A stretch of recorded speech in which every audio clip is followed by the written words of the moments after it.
el mundo se destruye por la enemistad.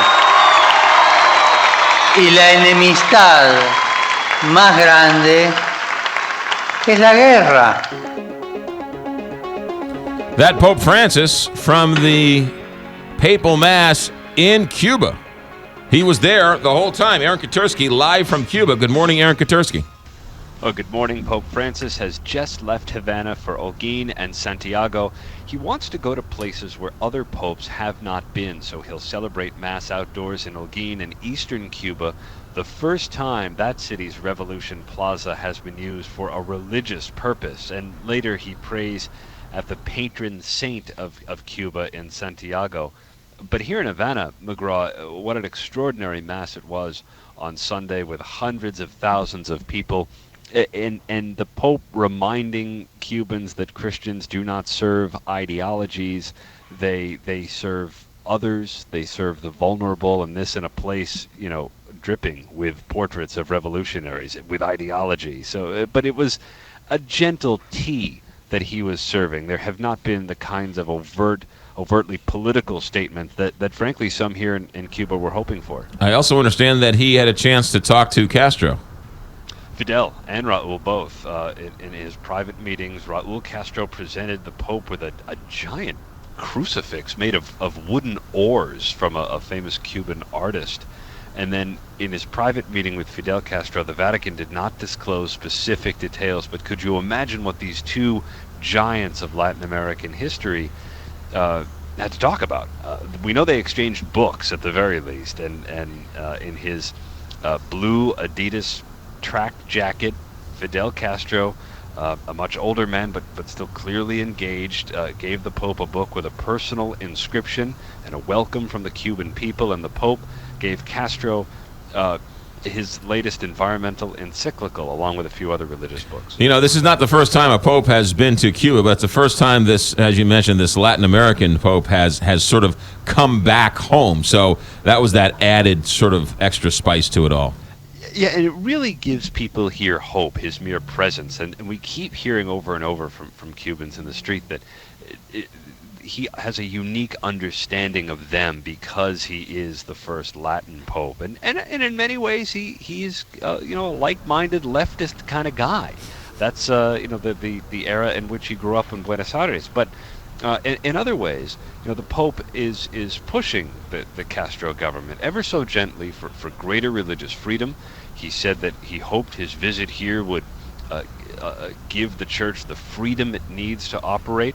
And he's also been given credit for helping broker restored ties with the United States. So he has clout and influence, and he's very popular. But Cubans, I think, are anxious to see how far he can go, and whether there are going to be limits. All right, so now the Pope is headed to America at some point here, and he's going to speak to a joint session of Congress. We're assuming that's going to be in English?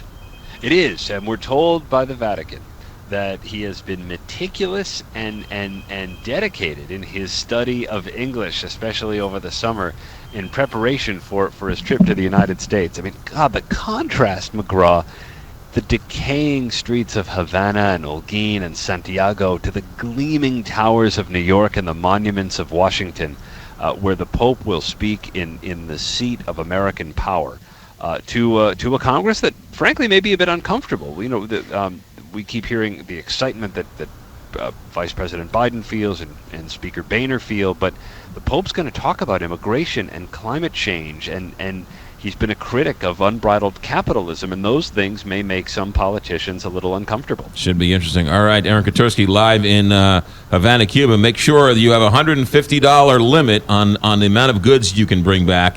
And remember, you're allowed one carry-on item and one personal item as well on your plane back. I'm going straight to going straight up to the line. There you go. Good. Aaron Katersky live in Cuba. Thanks for checking in, Aaron.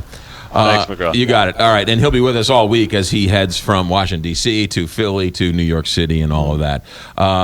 The Pope in Havana. It's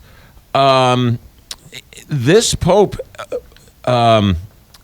is the first one from Latin America, the first Jesuit Pope. We're going to have on later this this week. 2 high school kids from De Smet High School. The Vatican has invited each Jesuit high school in the country to send representatives of the Jesuit high school to the Mass in Philadelphia.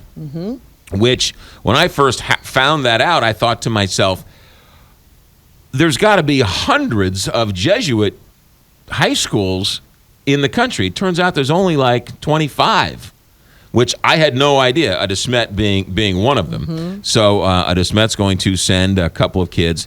It's an opportunity of a lifetime to have a seat available to watch the Pope give a Mass.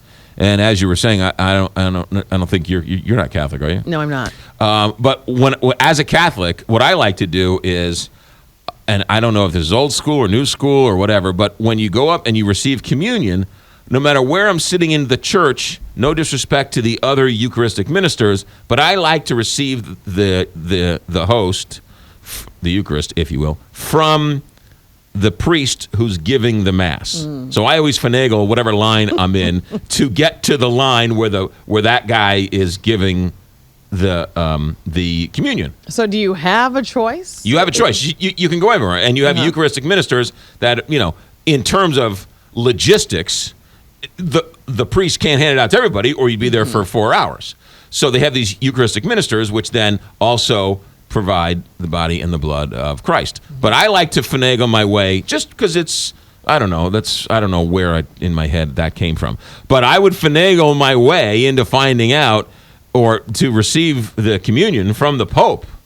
I think I can't there's going to be a very long line for that. I can't imagine he would do that. I can't imagine. But this guy has kissed the feet of people. He has kissed the feet of beggars, and kissed the feet of people who have tattoos, and not to say that they're the same thing, but he has gone and lived. He lives in a very humble, modest apartment. He has gotten down in and gotten on the same level of people we walk by every day and don't have a second thought over. He stops and asks them how they're doing. So. But how exciting would it be to go to a Mass where the Pope is actually giving Mass? It's kind of special. And you get that close to him. Yeah, too. absolutely. 728 here, Big 550, KTRS. When we come back, ladies and gentlemen,